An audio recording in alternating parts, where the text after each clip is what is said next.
bonjour. Alors une toute petite vidéo, on me demande des petites vidéos, je vais faire des petites vidéos, je vais arrêter de tchatcher. Non, simplement pour vous dire, je suis prof d'horticulture et je prône toutes les fleurs.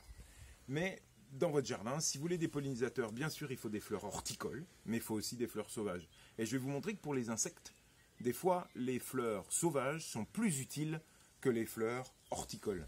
Un exemple, ici, une fleur toute simple, l'églantier, le rosier sauvage, le rosier des chiens, 5 pétales, rosacées, des étamines, ça, très simple.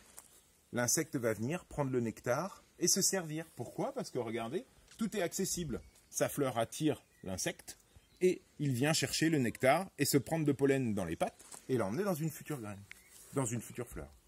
Ça, c'est les plantes spontanées. Les plantes horticoles sont des fois plus compliquées et des fois n'attirent pas du tout les insectes. Suivez-moi, juste un petit peu plus loin dans le jardin, sur une rose plus complexe.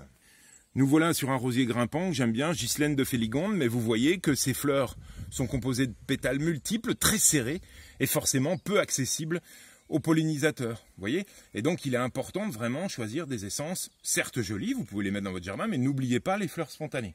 Oh, regardez, beau spectacle. Super sauterelle. Regardez. Ça, c'est la biodiversité au jardin et c'est en aucun cas un ravageur. Regardez. Avec son dard qui va lui permettre de pondre.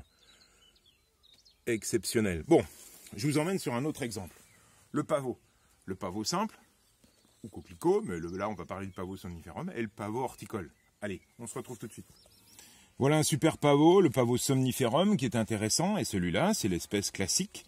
Et vous voyez, on voit bien une corolle simple de pétales, avec un accès libre aux étamines et au nectar. Et donc, les insectes pollinisateurs ont accès libre. Par contre, si vous mettez un pavot horticole, bah venez le voir, vous allez voir, c'est complètement différent et là l'insecte va être complètement perdu.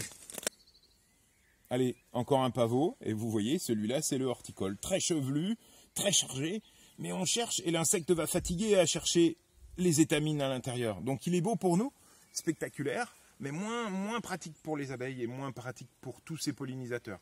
Donc n'hésitez surtout pas à laisser des plantes sauvages dans votre jardin, c'est ça que les insectes attirent. Alors bien sûr, nous, on peut avoir nos roses et nos machins. Je prends un autre exemple. Tiens, l'œillet d'Inde. Les œillets d'Inde, vous avez l'œillet d'Inde et la rose d'Inde, qui est des variétés horticoles très serrées, où on voit à peine les étamines. Eh bien là, vous avez des œillets d'Inde, là, il va commencer à s'ouvrir, mais tout simple, avec plein d'étamines. Voilà.